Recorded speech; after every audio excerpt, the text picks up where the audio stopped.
Big news broke this weekend, and I want to chat to you guys about it before we get into everything that happened this week. And Matt, I want to go to you first. It was announced Stephanie McMahon going into the Hall of Fame this year. First one announced. I want your first reactions to Stephanie McMahon going into the Hall of Fame. Congrats, obviously. Very deserving. I don't know when the perfect time. I know a lot of people like, it's so early. It's, 7 months before Mania season even. What the heck?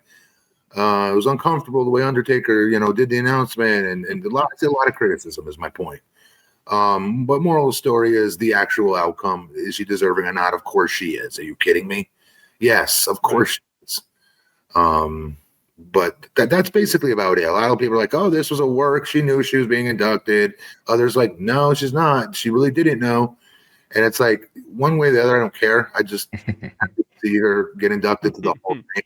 All the crud, I can't imagine being her dad's daughter and going through, you know what I mean? What I'm sure that family is still going through as we speak of the insanity of her old man.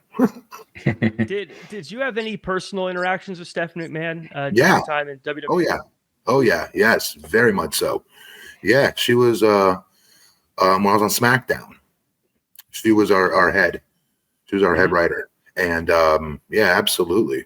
Very, very good. But I also had Vince in there too. Vince, when I did my transition to the stuttering character, good Lord. He was always on it, like behind the camera. Like when I do a promo backstage, the microphone would be my face. The interviewers ask me questions, and I would go back and forth, like looking at him and making eye contact with the camera when I want to drive my point home.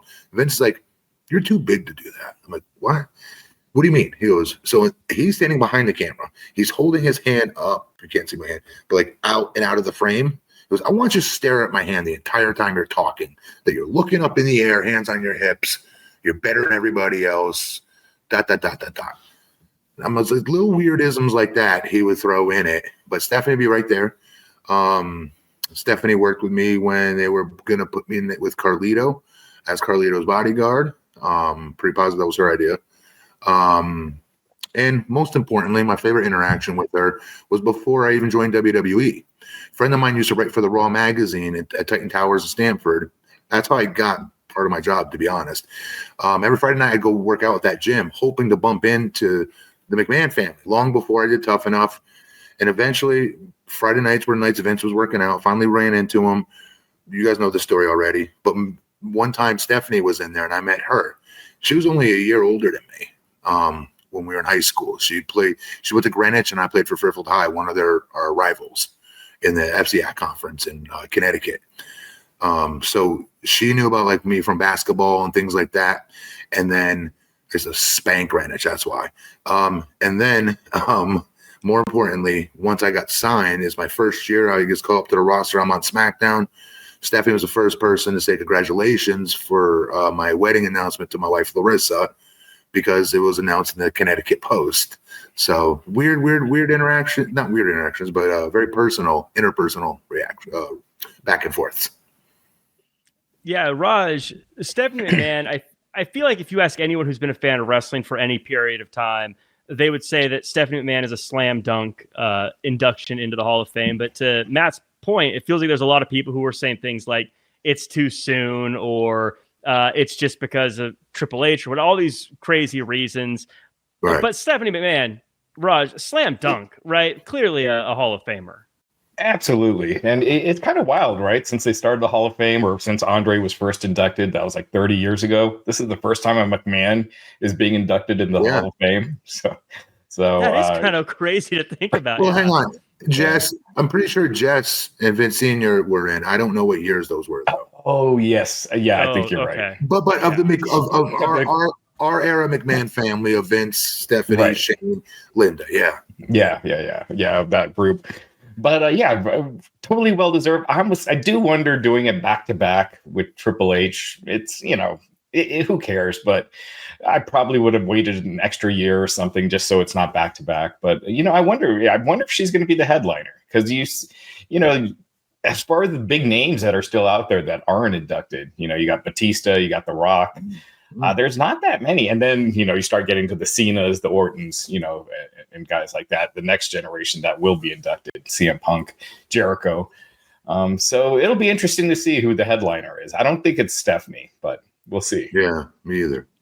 Well, it does open up for them a lot of possibilities now that it's so common for people to go into the Hall of Fame and then continue their career. To have people like a Randy Orton go in, for instance, this year, but then still continue to be a part of the company and be part of the show. Right. Christina Irwin shouting out, say with a super chat. Thank you so much, Christina, saying she's always been a big supporter of the division. I assume you mean the women's division, which of course, obviously, and the growth in that alone, I think just shows just how far her support has gone and how impactful that's been. If I add one last thing, just put a, exclamation mark on it here or period on it, is that I saw a lot of chatter online about how she was really good as an entertainer when she first started off with Triple H and DX and the whole McMahon family turn when she turned on her old man to join Hunter and left Test at the altar. Those major storylines, and she was still so young and pulled it off to perfection. It came, in my opinion, one of the best heels in our business. And I know everybody says, well, there's no payoff with her. She'd smack guys in the face and nobody could ever get their payback on her. While that's true, and it would be annoying, not in a good way of getting heat annoying like it's supposed to be, but I will give her credit for during that era of when people were getting really frustrated, she never got her comeuppance, was the Daniel Bryan angle. She poured gasoline on me, who was still working at the time. I think it was with TNA. And I'm wanting to see this guy get a push just like every other fan. And I used to get so irate when she's just calling him a B-plus player and talking down to him.